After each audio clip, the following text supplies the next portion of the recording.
Video आपको अच्छा लगे तो लाइक शेयर और सब्सक्राइब करें। ये दोनों चाचा चाची के घर जाते हैं। चाचा चाची का स्वभाव एकदम से बदल गया। वो ज़्यादा बात भी नहीं कर रहे थे। एक दिन चाचा ऑफिस चले जाते हैं। दोनों भाई अपने कमरे में थे। सवेरे से उन्होंने कुछ भी खाया नहीं था। पंकज का भाई अपने कमरे से निकल कर जाता है चाची के कमरे की तरफ, ताकि उनको कुछ खाने के लिए मांग सके। वो दरवाज़ा धीरे से खोलता है। फिर चाची बेड पर बैठ जाती है। वो अपना फिंगर पैर की तरफ दिखा रही है। जैसे ही उसके भाई ने बोला चाची, वो अजीब तरह से देखने लगी, घुर्राने लगी। चाची की हालत देखकर पंकज का भाई बहुत डर जाता है। उसने दोबारा पूछा, चाची क्या हुआ आपको? चाची अपना सर ऊपर करती है और सियार की तरह चिल्लाने लगी जोर से। चीख सुन के पंकज कमरे में आ जाता है। उसने देखा चाची मेरे भाई को गले से दबा के दीवार पर चिपकाए हुए है।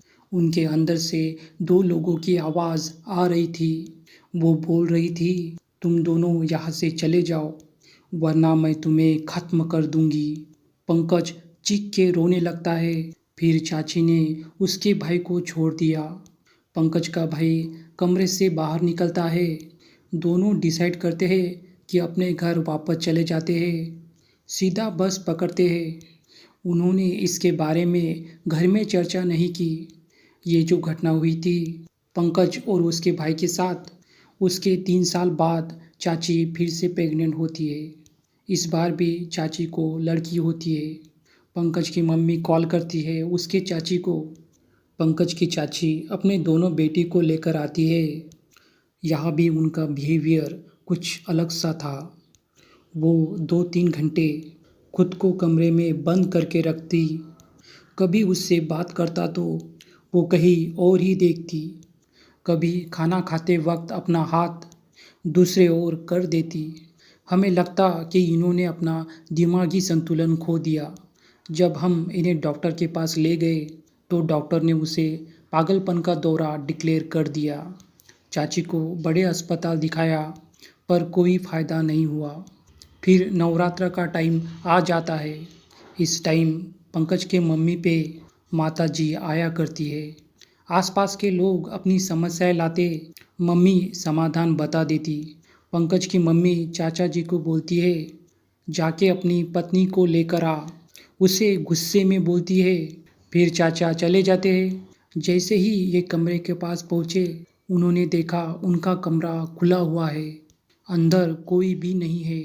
उन्होंने अपनी पत्नी को आवाज़ लगाई, सारे कमरे को ढूंढ लिया पर इनकी पत्नी कहीं दिखाई नहीं दी। इनके छत पर स्टोर रूम था। पंकज के चाचा छत पर पहुंचते हैं। स्टोर रूम से गंदी स्मेल आ रही थी। वो स्टोर रूम जाते हैं। वो स्टोर रूम खोलते हैं। उन्होंने देखा उनकी पत्नी खड़ी है और वो उन्हें देख रही थी। वो एक चेयर पर बैठी हुई है। वो अपने हाथ के नाखून से दीवार पर क्रैश कर रही थी और दूसरे हाथ से कुछ खा रही थी।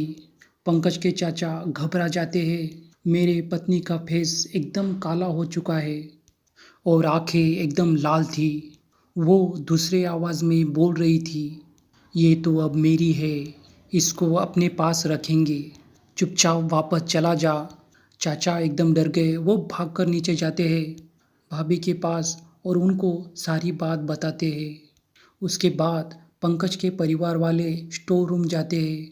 पंकज की चाची चेयर पर बैठी हुई थी। पंकज की मम्मी उसके बाल पकड़ती है और कहती है, तुम अपने पति को अपने वश में करना चाहती है, घर तबाह कर देगी मेरा। फिर उन्होंने अपनी साधना से चाची को वश में किया और चाची सारी बात बताती है। पंकज के चाचा का एक दोस्त है जो एक ड्राइवर है।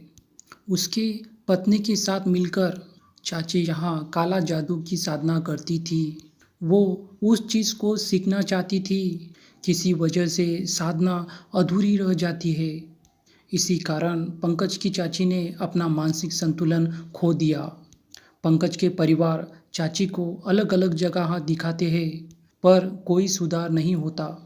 समय के साथ उनकी तबीयत और ख़राब होने लगी। करीब 40 साल की उम्र में चाची की डेथ हो जाती है। उनकी शक्ल उस वक्त बहुत ही भयानक लग रही थी। ऐसा लग रहा था कि वो 80 साल की बूढ़ी औरत है। चाची के क्रियाक्रम के बाद घर आते हैं। उनकी नॉर्मल लाइफ शुरू होती है। मिलते हैं अगली वीडियो में।